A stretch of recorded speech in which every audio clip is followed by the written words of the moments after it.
Hi, everybody. Welcome. We're just going to wait a minute or two just to allow everyone to join, and then we'll go ahead and get started.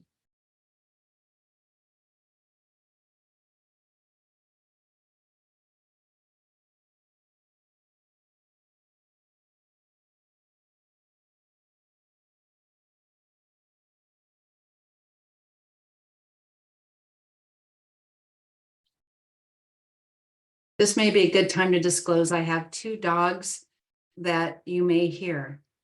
No problem. But they're very supportive of the work we're doing. Yeah, that's what matters. All right. Well, since we've gotten a good group of people here already, I'll go ahead and get started. And this is already being recorded for future use. So I'd like to welcome everyone. Hello, my name is Nellie Sabor. I'd like to welcome you officially to the Autism Intervention Research Network on Physical Health, the AIRP March 2024 webinar, Skillflix, a community engaged process to create short videos that enhance skills across populations. Thank you for joining us today. Because of the number of participants, your audio will be muted throughout the call. However, you can submit questions at any point during the presentation via the Q&A feature or in the chat box on your webinar console.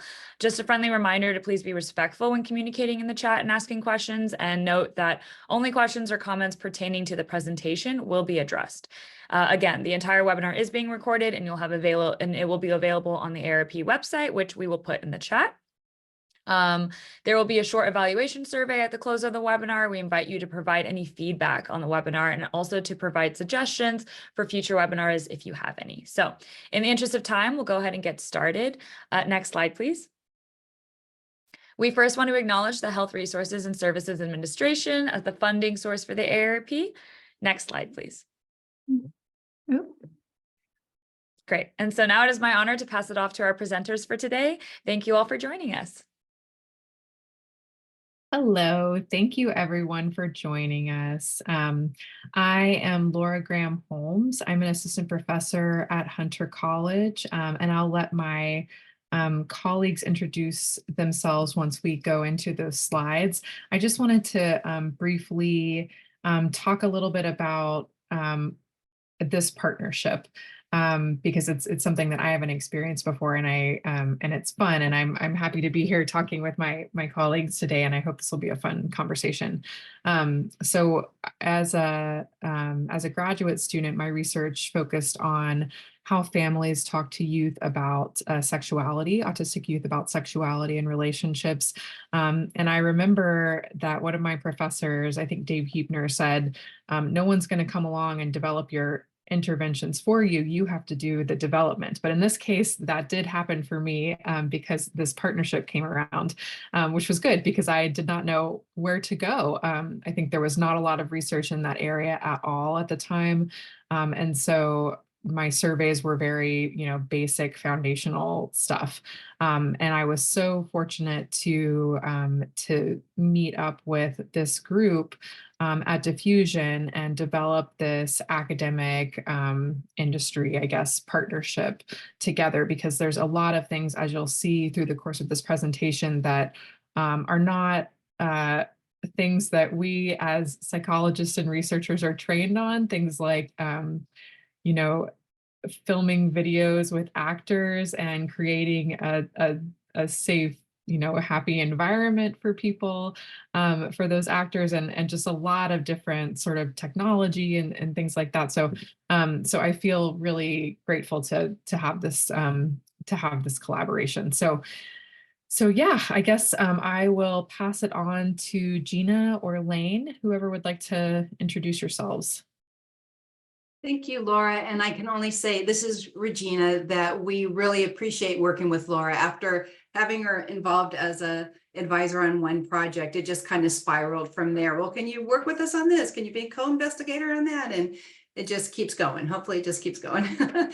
So I am lucky to be the PI on these two projects we're going to be talking about today. And I am the CEO of Diffusion, and I've been, my whole career, basically, my background's in public health, and my whole career has basically been focused on helping people learn new skills, whether it's as sex educators or parents talking to kids, or working with probation officers, but it's just been helping folks learn new skills in person or remotely. So it's been really interesting moving into this whole field, which I got into because of my family experiences with so many people on the spectrum.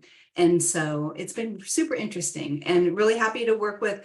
BA is not here today. She's one of our project directors extraordinaire of the parent project, but Lane is our project director extraordinaire of the Autistic Young Adult Project, and I'll let her introduce herself.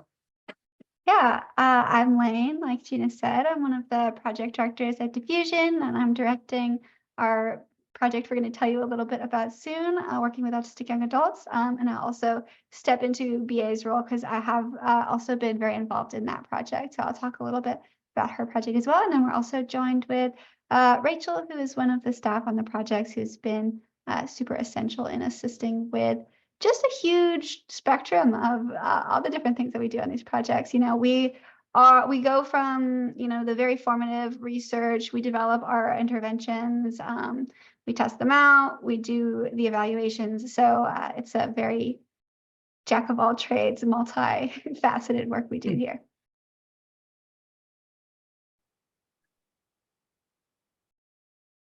All right. And so since I'll ask you to advance, Lane. Yes. All right. And so a little bit about just briefly Diffusion. We're a women-owned and operated small business headquartered in the larger San Francisco Bay Area. And we use science and technology to develop innovative products to enhance health and well-being. We believe having a scientific background in everything we do is really important. And so it is the basis of what we'll be sharing with you. So today, what we hope that you get out of the session today is that you'll be able, you'll understand 3 ways to involve your autistic young adults and parents of children on the spectrum in the development of skills videos. We're going to be sharing some of how we've done that and some of the things, special things we've learned about doing it well. And so we're happy to share that with you. And through this whole presentation, we really welcome your input and welcome what you're learning and how you're doing things. So it's really not just one way. We are very interested in hearing from you too, because I'm sure you have some great experiences also. So you'll be able to talk about these 2 video libraries that we've created for the autistic community. And also you'll learn about one of the projects we're still recruiting participants for, and you'll be able to think about someone that you might recommend to join our study, or at least share the information with a few people to possibly join the study. So the 2 projects we're going to be talking about are both Skillflix, our training projects, skill building projects. So the one on the left is for autistic young adults, where this is funded by NIDLR. It's a phase 2 SBIR grants. That's for small business innovative research grants. They fund them in phase 1s for feasibility, get your feet wet, see if it's going to work. And then phase 2 is to build a robust product and evaluate it. So we're in a phase 2 right now for the Autistic Young Adult Project, where we're helping 18 to 28-year-old autistic young adults learn skills around communication and relationships, employment, coping with stress, advocacy, and a lot more. And the other project is funded by the National Institutes of Child Health and Human Development Institute at NIH, and is for parents of youth on the autism spectrum. And we're covering pretty much everything we think they need to know about and to help them feel comfortable talking to their teens or adolescents about healthy relationships and sexual health and how to be safe and in relationships and a lot more. So it's a lot. So let me tell you a little bit about how Skillflix work. It is, Oh, yes. and you can go to the next slide. Yeah, Sorry. That's okay.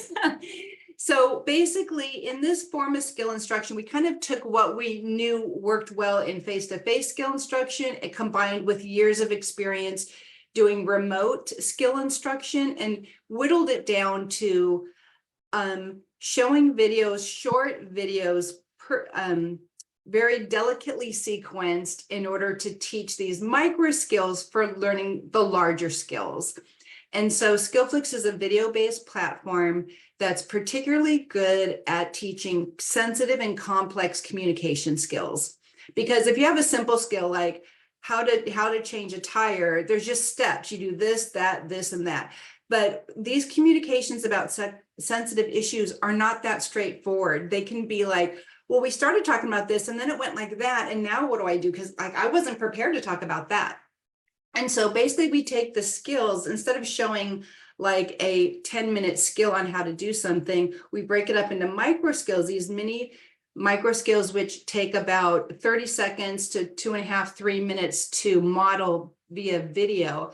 And so we share these micro skills that build up to the larger skill. So the learners can take it all in and not necessarily use them in a specific sequence, but have them so they can use them when they need to, based on how these sensitive and complex communications are going to happen. So it's all modeling the right way to do it, or positive ways to do it. Of course, everyone has their own style and they can communicate with their own style, but we offer these examples as ways to emulate. And then for each micro skill, as you'll see when Lane shares a couple of the videos, we break the micro skill down even further into the skills that are needed to do that micro skill. So it's very directive and really clear what are the specific steps to do each micro skill. I could talk about it for a long time, but I think that's enough to give you an overview of it.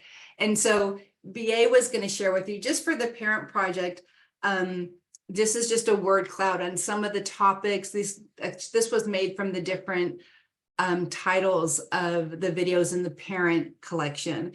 So it's everything from talking about masturbation and sexual activity to consent, safety, menstruation, just the whole gamut we cover in that collection of almost 200 videos. Yeah, so I'm going to, don't start playing automatically, slow down. I'm going to share one of the videos from the parent collection first. This is an example of one of the videos. A fun fact is that this is a real parent and child actor pair. The youth actor is on the autism spectrum. And this video covers the topic of menstrual hygiene. That's the content of the conversation. But you'll see that the real focus of the video is on engaging a reluctant teen, because so often these conversations aren't as easy as they might be when a lot of teens don't want to have them. So we have a number of videos exploring tone, structure, routines, a lot of other ways to navigate teen reluctance on these conversations, and here's one of them.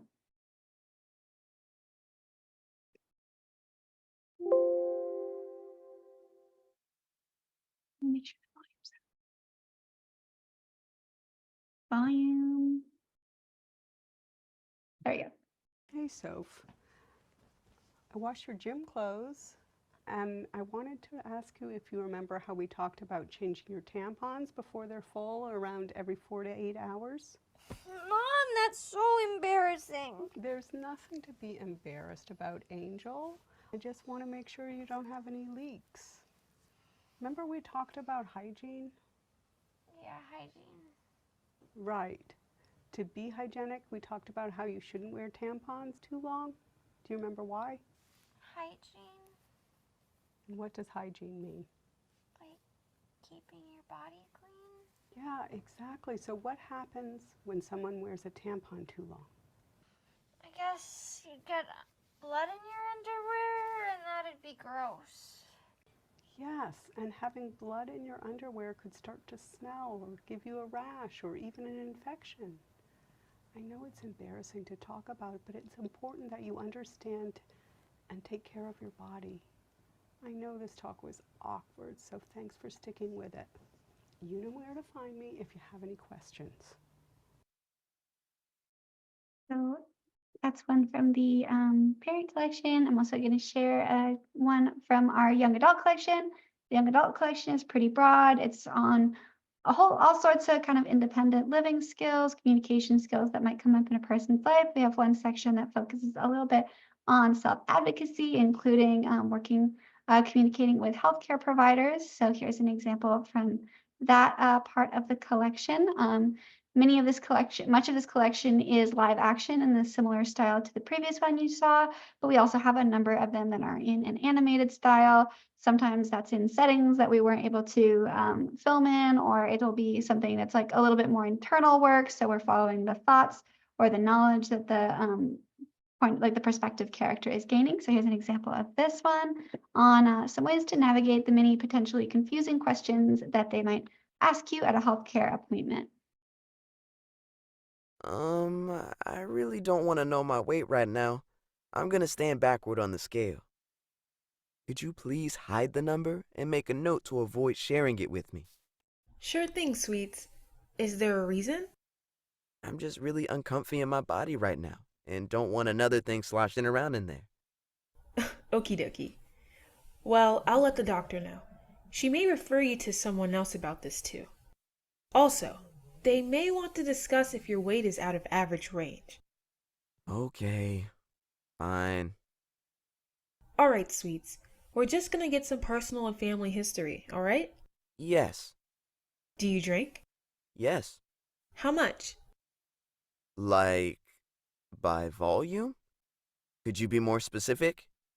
How many drinks per week do you have? Like, 2 to 3 over the weekend mostly.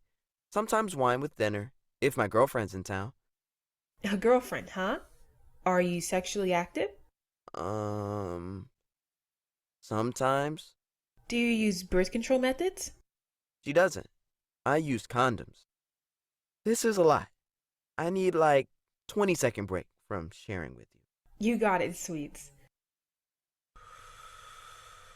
What triggers your vasovagal syncope fading spells? A bunch of stuff. I don't really know how else to describe it.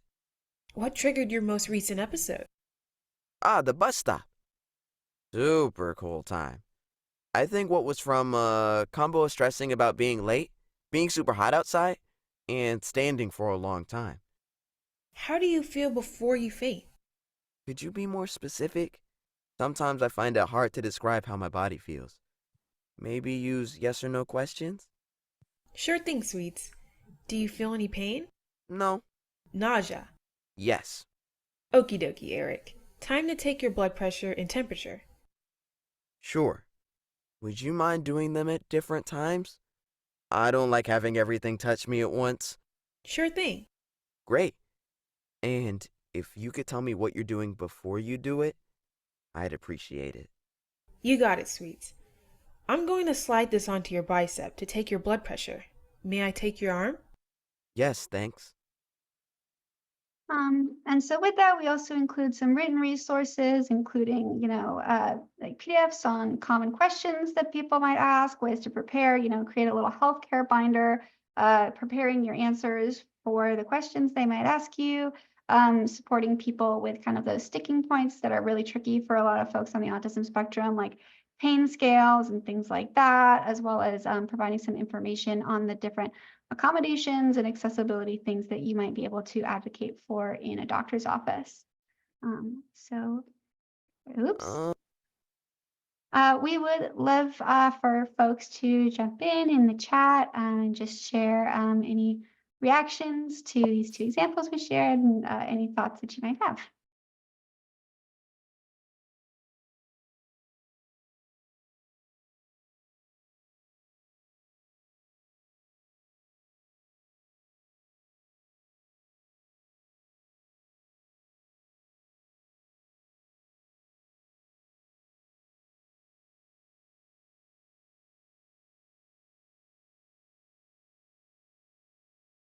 And we would also love to hear if there's any other like critical or even often missed skills, either for parents of autistic teens talking about sexual health relationships or for young adults communicating with professionals, advocating for themselves that you'd love to see.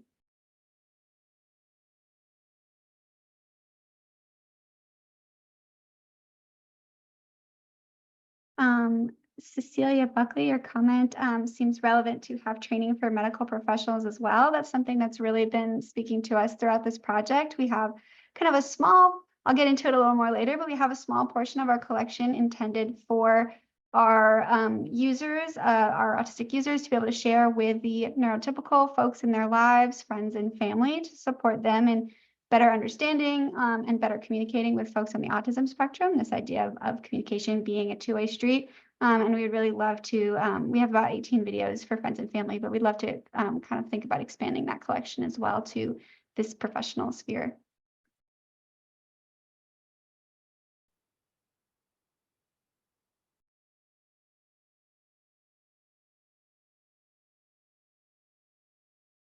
Okay, I'm going to move on to the next part. So I want to tell you a little bit about our process. In creating these videos, we wanted to include our key communities every step of the way. So we start, of course, with both projects having advisory boards. They have professional advisory boards with experts in the field. The Autistic Young Adult Project has a young adult advisory board, and the Parent Project has both a parent advisory board of parents of autistic teens sharing their own experiences, their own challenges, as well as an advisory board of autistic young adults, sharing their own perspective of how their parents communicated with them about sex and relationships and how those communications might be improved. We also had a number of focus groups with communities early in the projects, and then beyond that, we worked with scriptwriters with lived experience reflective of the characters that we were developing, including both parents and autistic young adults. We had, I think, 5 scriptwriters working on the Autistic Young Adults Project, all with different experiences, all on the autism spectrum. And we'll share a little bit more about our process with that later. But we also strove to cast a majority of our autistic roles with autistic actors. In our first shoot for the Young Adult Project, I think we had all but one of our characters on the autism spectrum was portrayed by autistic actors. And in our parent shoot, a little trickier because we were also doing teens, but that was, I think, half of our characters on the autism spectrum were also autistic actors themselves. And we found this to be really successful when, after we sent some of our actors the scripts, we got multiple comments from folks talking just about how much the characters' lives and experiences resonated with the actors playing them. And I think that really showed the synergy between the script writers putting in their real lived experience and the actors being able to kind of combine that and create some really authentic feeling characters. And we also have autistic and neurodivergent staff on the project, such as myself. I'm autistic, and it's just a community that I'm really passionate about working with and being supportive of. So with these groups, we developed our curriculum. We came up with all these different scenarios and real life examples that we explored in our videos. We, of course, scripted and filmed the Skillflix videos, and we also customized the platform to be accessible and usable for the folks who will be using it. So I'll tell you a little bit about some of the things we learned from all of that. We had some great accessibility ideas. Our site now has a dark mode and a light mode for people with different sensory, like photosensitivities, who don't want to see, a lot of bright white light. We have some icons that we changed to make more sense to autistic folks as much as possible. An example of that is, once upon a time, we had your saved videos were called your liked videos, and we had little hearts to save them. Then we had some folks come say this, well, this video is important and I want to save it, but I don't like it, I don't love it. That doesn't really make sense to me. So we changed it to be your saved videos and to include just kind of this little plus listy icon that we got some feedback making more sense to people. We also had people asking to get some additional information, more context for everything. I think a big part of the autistic experience is wanting to understand why, and being like, this context isn't intuitive to me, please tell me more. So we're really happy to be able to include a lot of that like written information to enhance the context of what's going on in the video. We also learned about what skills were a priority to both of the groups we were working with. For our young adults, this was an emphasis on employment skills, on relationship strengthening, kind of things like going from like, oh, well, what if I'm like friendly with this person at work, but I want to be able to hang out with them in my recreationally in my life. How do I bridge that gap? And then also advocacy, self-advocacy with folks like healthcare workers, with law enforcement, with emergency services, with all the different things where it can be really hard to stand up for your needs. And with our parents, we got such a broad range of topics that people were interested in. But some things that stood out were public and private, needing to learn about that, teach their kids kind of the basics about that, as well as building routines, kind of relying on the ways that we can make these conversations a little bit more structured, a little bit more comfortable for teens who are already really uncomfortable with what's happening, working with our reluctant teens, and then knowing when to bring up these topics. Another really awesome thing that I kind of touched on briefly that came out of it was our Meet in the Middle collection for the young adult project. This is, we're really looking at, we have this whole collection that's supporting young adults in their communication skills and saying, here's how you can better communicate to navigate this really neurotypical centric world. But communication is a two-way street, and you can't be going like all the way over here, meaning the person you're talking to. If it's your friend, if it's your loved one, it's nice to be able to meet in the middle to bridge that gap together. So we have a collection for people to share with the neurotypical folks in their lives. And it covers a lot of things, from burnouts to meltdowns and shutdowns to ways that we can be more clear in our language, ways that someone might be able to directly express their feelings or voice their needs, instead of like leaving all of this kind of unspoken stuff that can be really hard for some folks on the autism spectrum to intuit. And kind of in a similar vein, we have a collection in the parent videos saying like, yeah, the parents, they want a lot of support communicating with their teens. There's a lot of skills they could use, but a lot of teens really, really want to communicate about these topics with their parents, and they're also looking for those kinds of skills. And sometimes that teen is engaging a reluctant parent, or they have a sensitive question they want to ask that they don't know how to, or they need to set a boundary, or they need to share something they're worried about. So we also have a smaller collection there of videos for the teens on their own communication skills. So yeah. Can I add something right there, Lane? Go I just ahead. wanted to say, for all the different skill building, using Skillflix to work with educators and pharmacists and different parents of different working with youth with different needs and the young adults, it's really was so clear that the young adults that we worked with in our phase 1, they were so clear on what they wanted and what would be helpful for them.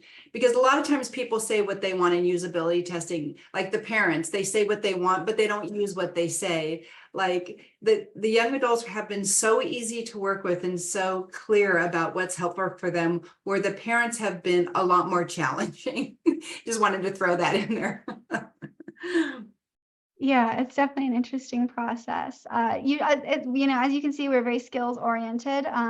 And sometimes it's kind of working on someone saying like, well, I want to teach my kid about menstruation. And, we say like, great, like there's information you can learn there, but there's a lot of skills you want to use to teach your kid about menstruation, that can be applied to all sorts of different topics. And it has been interesting on our communication oriented one with young adults, is like, they are very skills oriented, really focused on developing like broadly applicable skills to apply it in a lot of different contexts, which has been awesome. So the last learning I have to highlight that is just super important to me personally is, that we've always worked really hard to have a neurodiversity affirming approach. The language we use, the symbols we use, like for example, we choose to use identity first language, since we've learned that that's pretty strongly preferred throughout much of the autistic community.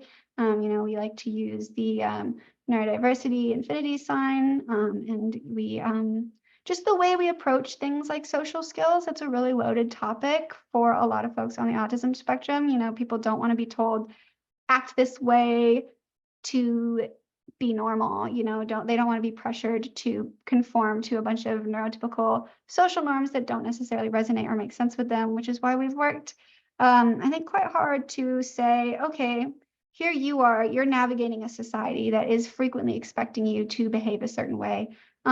Here are the expectations for you to understand, and here's a menu of ways that you might choose to navigate these. And you want to draw on your strengths, and you want to draw on what you're comfortable with and what you can do to try and navigate these in the way that fits best for you, while still affirming what's hard, what feels good, what feels natural, and not saying that like there's one right way to communicate. So yeah, that's kind of how we've kind of focused our approach.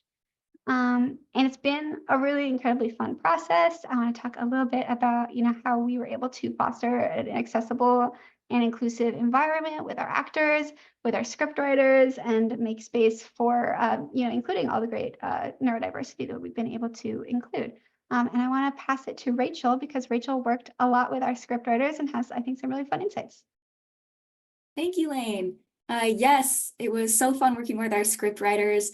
Almost all of them didn't need too many accommodations. It was really easy to just email them, maybe a little more so than some folks.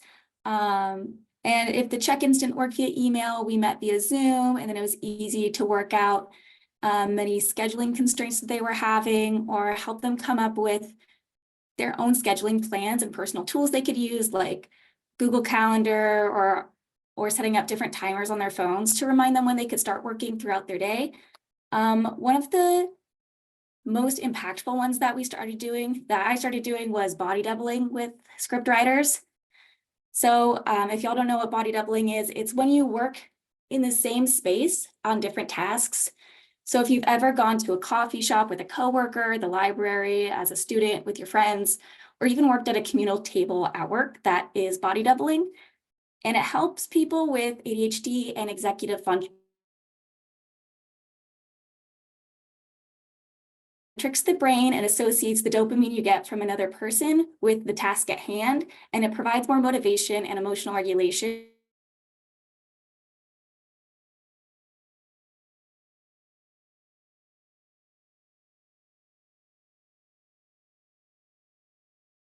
I worked on my work, and it drastically increased their production levels. So everything we did to accommodate them was individually led. I met with them, I asked them what they thought they needed, what problems they were facing, and we came up with a solution together. It was really community focused.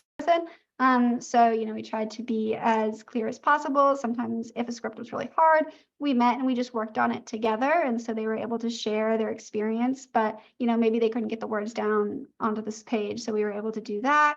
We had these flexible working hours. We had one person who was talking about how, she's just really like the expectation of a 9 to 5 doesn't resonate with her because she has as part of her autism, sleeping challenges, and being able to work asynchronously was really helpful for her. And it was just a pleasure to work with a bunch of different people and who weren't often used to being able to say, here's my exact needs and here's how we can work together on meeting them. And it took us a long time. We spent a lot longer than we expected to spend on the script writing phase, but I feel like it was really rewarding to spend all the time we did to get the results we did. Here with Ven. My name is Benjamin Nguyen. With Kenneth Applegate. My name is Young Trang. With Shannon. My name is Joanne Wu. Timothy Turner. That's right. And who do you play? I played Asher Tate. Asher Tate. I play Newt Fan. I play Wyatt Tate. And I play Hung Fan. Playing Kimberly Tate. And I was his mom. He plays Jaden on Skillflix for parents of youth on the autism spectrum. What do you think this resource is going to be able to bring to the autistic community? Ooh, I feel like it would be really good for autistic people and helping them understand themselves more and applying boundaries to their familiar relationships and their friendships as well. I feel like if I had these training videos throughout my life, I feel like it would have been helpful for me to engage and have conversations with my family members. What makes me excited is getting the chance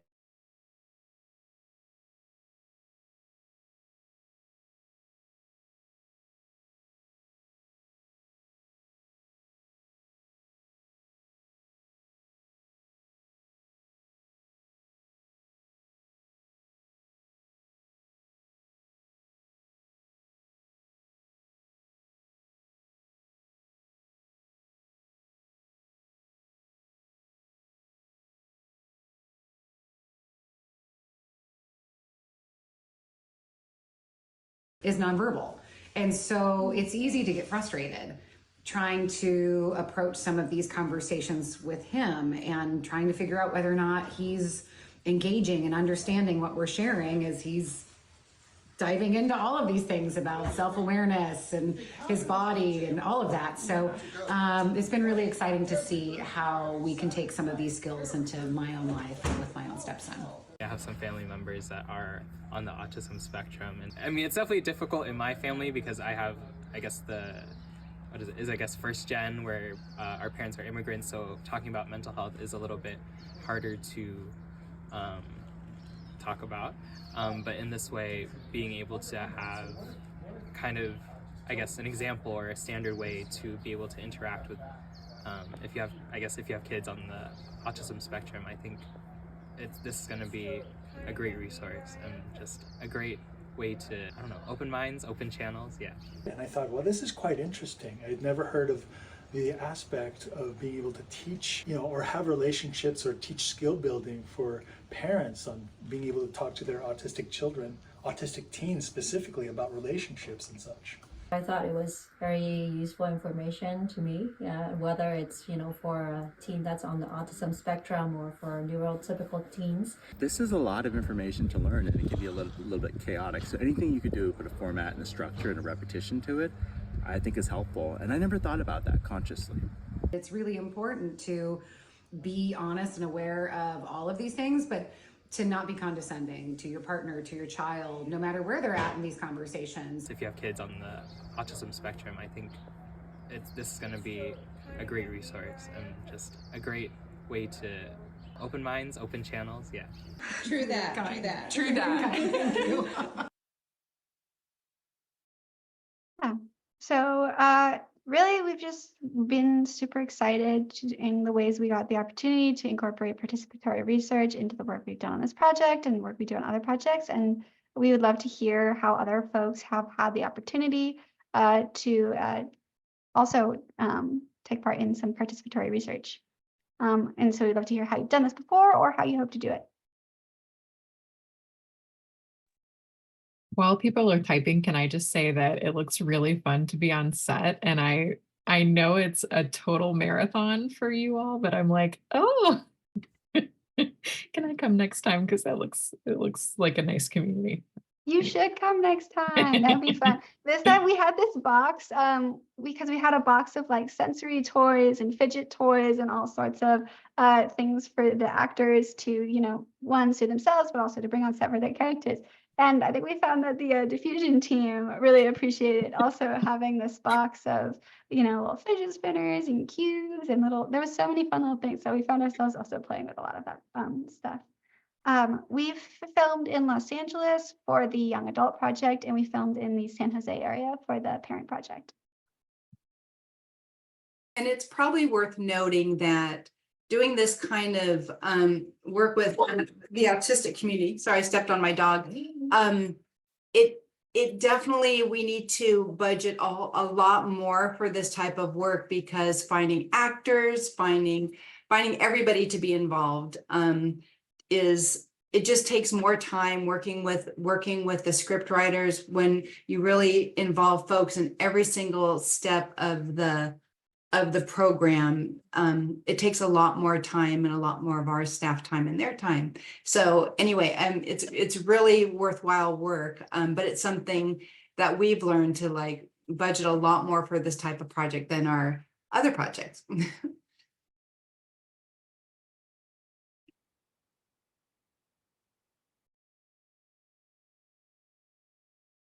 Yeah, it's been a really rewarding process. And I personally I just have a lot of fun working with other autistic folks.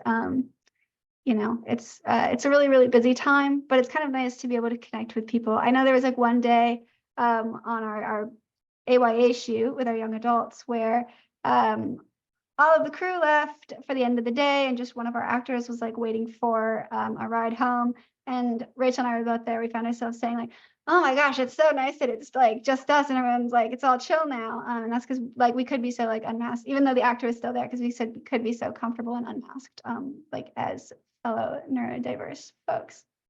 So I'll move us forward, just show y'all a little, I'm gonna go fast. So here's a little timeline of what we've been working on. We had our formative research way back in our phase 1s when we did kind of small collections to test the feasibility of both of these. We went on to do all the content development that we've just told you all about, writing scripts, storyboards, coming up with frameworks for how these all scaffold off of each other. We did our video production. We did our first video production for the young adult project back in last November. We just finished the video production for the parent project in early March. So now we are in our recruiting and evaluation phases. We're recruiting for our parent project, doing our organizational outreach, reaching out to professionals and using our word of mouth connections that we know, as well as social media, and kicking off the 2 phase 2 randomized controlled trials. They each have 110 participants each. It's participant dyads of a parent and their teen for the parent project. And so it's kind of a fun evaluation for both of them. They both have 3 time points. I won't get too much into them, but one of them for the young adult project involves facilitated role plays that we're recording and observing on, sorry, I'm getting blurry for some reason, on a lot of the social skills that we're evaluating on, the communication skills, which Rachel and I have been in the thick of, talking to 10 or so people every day, getting people through their baseline. For the parent project, we're having recorded conversations between the parents and the teens, talking to their teens about assigned sexual health topics based on the videos they've been watching. We're going to get those at a baseline at either 1 month or 3 months, depending on the project, then a follow-up ending. And then finally, they get the control or the intervention. And happily, we are also able to, once the project concludes, give our control groups access to the resource so that they can learn all the stuff that we hope is super valuable to learn. So I will pass it on to Laura to talk a little bit about our recruitment. Thank you. And I just want to mention, I think that one point of innovation for these projects are the assessment of whether this works. So the role plays and the recorded conversations between parents. So we're sort of like doing conversations at 3 time points on similar topics, and then we'll be kind of like listening to those and coding them for skills used, and kind of same for the role play. So it's a massive undertaking to do that, but I think it's a lot more exciting and hopefully has more validity than just looking at knowledge or things like that, which I think are pretty common, or even just asking how often you talk to your kid about something, because if we all think about like how often do you talk to your child or your partner over the past 3 months, it's sometimes a bit difficult to come up with those numbers. So we'll be asking that, but we'll also have these other role plays, which is exciting. All right, so we are recruiting for this study. We are recruiting parents. We are looking for a lot of dyads, as you can see, and I think I've recruited dyads for studies report before, parent adult dyads, and it's sometimes a parent wants to participate, but their child might not be into it, or their young adult might not be into it. Sometimes it's the other way around, and so it's going to be a massive effort, and we hope that you will help us if you think this would be useful for people that you know, or just to spread the word. So we'll be looking for parent youth dyads with youth aged 13 to 17 years old, with reciprocal communication skills and receptive language skills. So we'll basically be asking if youth usually show that they understand what parents tell them, whether they go back and forth in conversation just briefly, because those are the kids that we think will, first of all, we'll be able to engage in the kind of conversations and role plays that we're using to assess whether these video libraries are effective. But also, a lot of this is about that kind of back and forth communication, or at least communicating to your child and knowing that they're hearing you and understanding to some extent. So those are the youth that we're looking to recruit for this study. Both need to be able to read, speak, and write in English. And because the training's offered in English at this time. And then we have an assent process to make sure that youth understand study procedures with comprehension questions. So we're going to be carefully making sure that youth know what they're getting into. And we have a nice, I think, process for that, to make sure that everyone is on board and hopefully enthusiastic, but if not, hopefully, agreeable to participating in the study. So we would love for your help in getting the word out. And Lane, I think you can go on to recruitment success. Yes, so I kind of expected when we were setting up this webinar way back when that we would also be talking a little bit about our recruitment process for the AYA project with young adults, but we've actually had just like really unprecedented success recruiting. We've reached our enrollment target of 110 enrolled participants. We launched on March 1st. We plan to end on July 31st. And we were really surprised by just how incredibly effective boosted Instagram posts were at reaching this population in particular. We recruited 110 young adults on the autism spectrum all over the country. We have a balance, I would say about 60-40 between people with professional diagnosis being the majority, and then people who are self-diagnosed. We also have pretty good variation of age between that 18 to 28 range, and also a significant amount of gender diversity. And happily, since it was really challenging last time, we also have better racial and ethnic diversity. So I think this is just a population that's really active on social media. They are really interested. You know, it's a lot of folks who are like later diagnosed, who are really looking for resources around autism and looking for support they haven't had access to before. So we just got a lot of really positive responses on that. Now, of course, as anyone who's done online recruitment may know, especially if you're just boosting it out into the world, we did get a significant amount of scammer activity. We had to begin doing some really serious IP address screening, looking for VPNs, looking for out-of-country addresses, looking closely if there's a bunch of IP addresses showing up at one time, not necessarily eliminating that, but you know, just being thoughtful about what we were you know, looking at. And so we also included a video-based screening process where we talked a little further. We went over the consent form together, basically asked just a couple questions to ascertain their understanding of the consent and what we were asking them to do. And that did a pretty good job of screening out a lot of the scammers. You know, that barrier to entry of actually having to have an in-person conversation helped a lot. Although we did have one person who showed up for me twice as two different guys. And I said, "Hi, I think we've spoken to each other already today." And he said, "No, we haven't." He was wearing the same shirt, same man. So it's been an interesting process, but we definitely learned and grew a little bit as we started to filter out some of these scamming folks. But we also found that this direct contact with a neurodiverse staff was really comforting for a lot of our folks. They really did say they appreciated the conversations and getting to learn a little bit more about the study. And yeah, we just nailed down like the basic screening questions that helped us out. So we were excited to have so much success. And based on the time, I'm going to skip over this question a little bit. Although if you have had any exciting challenges or successes with recruitment, feel free to drop them in the chat. And I will let Gina tell us a little bit about the future work that we're going to be looking towards. Yeah, and somebody actually asked a question about it. So yeah, so we're super excited about the work that we're doing and the response from the community. So we have we're working on a proposal right now. We have a psychologist on staff with expertise in autism, and we're preparing an application to NICHD to help dental students prepare to work with children on the autism spectrum, lower and higher support needed young people. And we also already submitted a proposal because we're learning, because people are coming to us and saying, but what about this group? What about this group? But for autistic adults in treatment and for substance use disorder treatment, there's very few accommodations for them, and they do have a higher rate. Now we're understanding they have a higher rate of substance use disorder than the general population. It used to be that we believed they had much lower rates, but now it seems to be coming out that they do have higher rates. And so we have a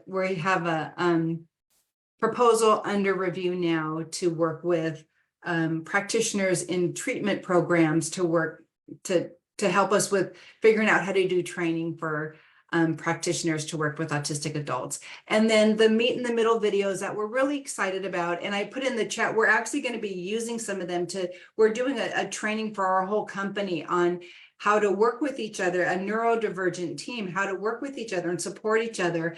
And we're going to be using the meet in the middle videos for that. So we think there's a lot of potential for the meet in the middle videos. And so we're going to be looking for some creative funding sources for that, because we don't think any of our typical funding sources are going to be a good supply for that. Yeah. So go ahead, Gina. Well, I'm just wondering, I do want to leave some time for questions and answers because we haven't really opened it up for questions. So we were going to ask you some questions about skills you think should be addressed. But at this point, let's just open it up if anyone has questions for the team.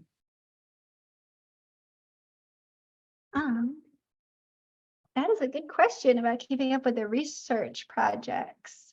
I know we have got some great social media. We have two publications in review right now. Well, one in review, one going back to review. So that will be helpful when those come out.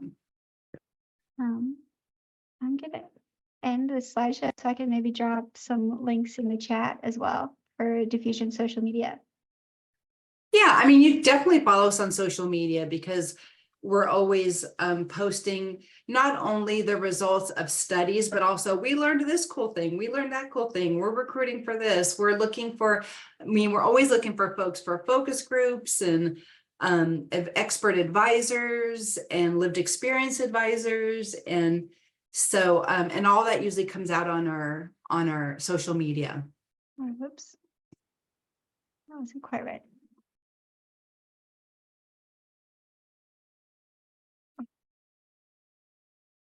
I see there's a question from Candy Z about how about interactions with first responders and police, which is funny because we shared a video about that at our at our last talk, but not this time. So yeah, we have a small series of videos on interactions with police that I think is a really valuable series, kind of beginning with preparing yourself for interactions with the police, preparing things like scripts and you know, an identification card and, you know, some of the things you might need to consider if you do have a card, like not reaching for your wallet quickly. And then a couple other videos on actual interactions, like being pulled over or being stopped to answer questions and about your own, you know, rights when speaking with the police. And we also have a few on calling 911, interacting with emergency medical services, and things like that.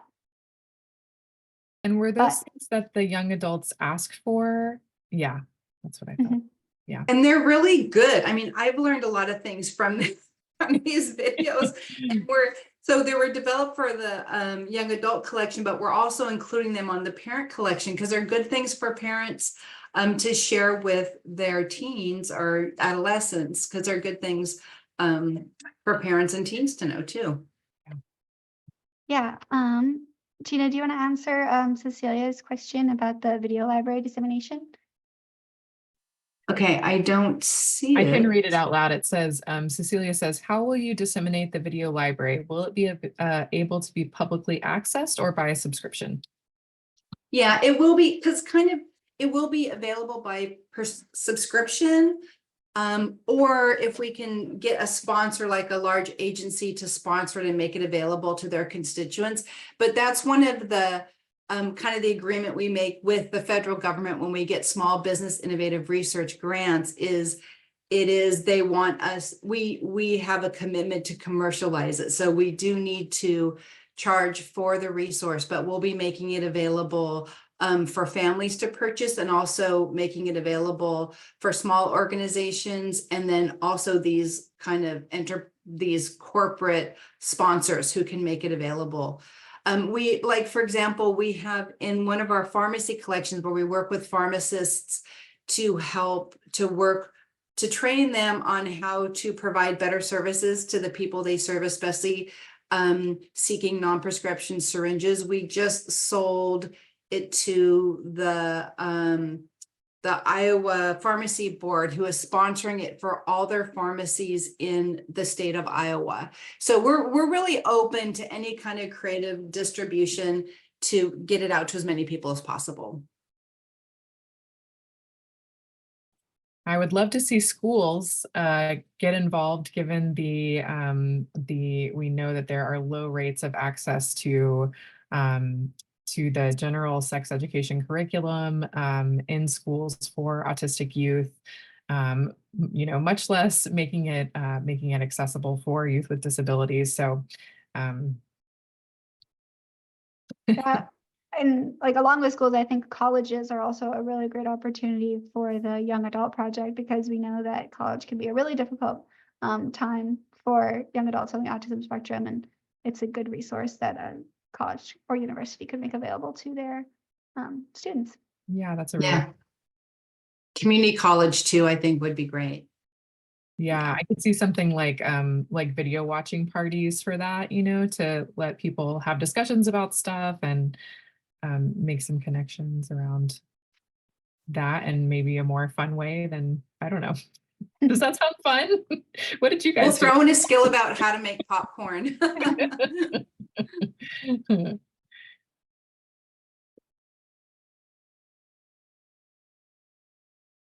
So we're definitely, I think you'll have our contact information. So please do feel free to reach out, because if you come up with a question later or have any ideas for us, please feel free to reach out to any of us.